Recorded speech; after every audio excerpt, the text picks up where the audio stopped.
Episode 18, Series 4 of 1001 Stories of Greatness, Footprints in the Mud. Adamu could feel the weight of the morning pressing down on him as he sat quietly listening to his parents argue over the fresh produce from their family farm.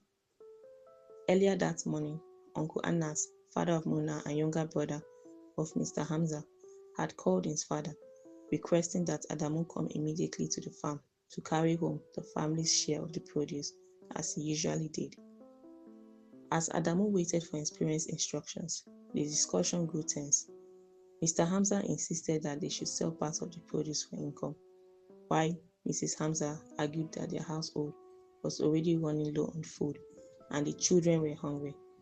Eventually, they reached a compromise. Some of the produce would be sold and the rest would remain for the family.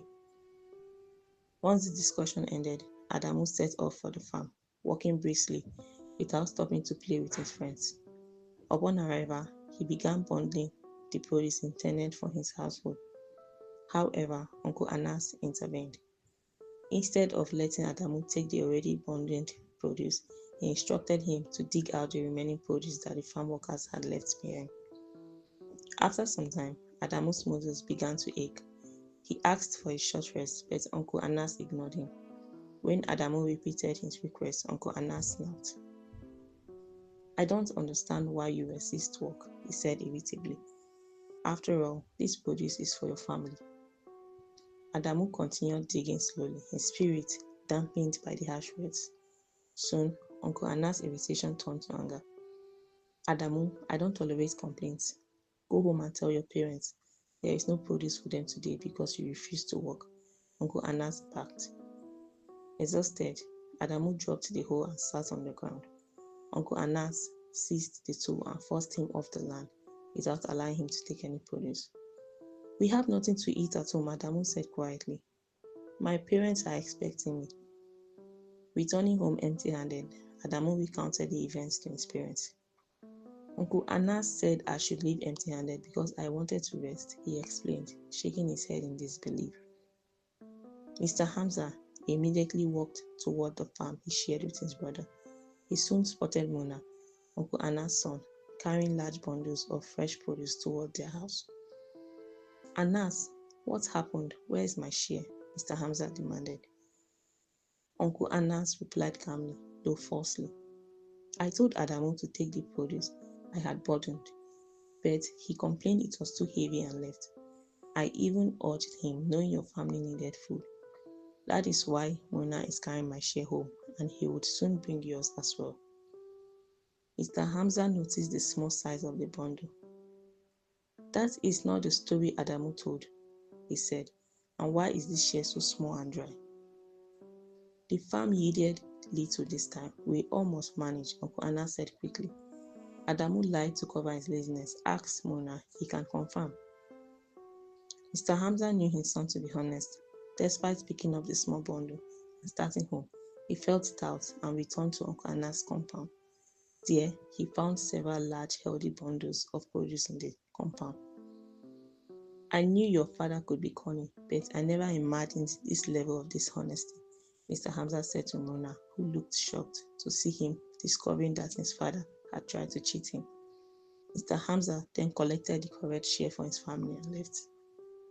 Later, Uncle Anas arrived at his brother's home, pale and anxious. "Brother, it's not what you think," he said. "It was Murna's fault. I told him to take the bundles to your house, but he was lazy and left them in my compound."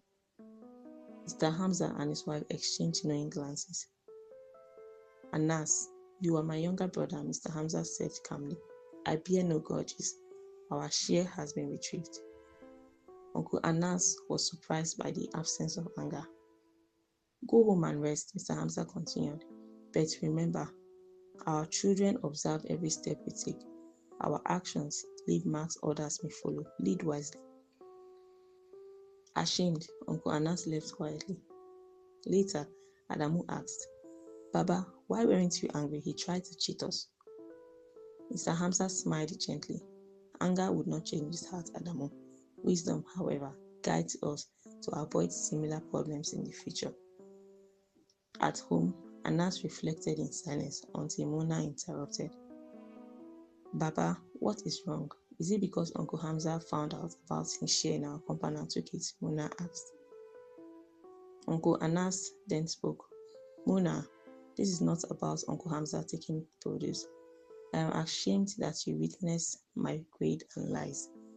Taking what belonged to my brother was wrong.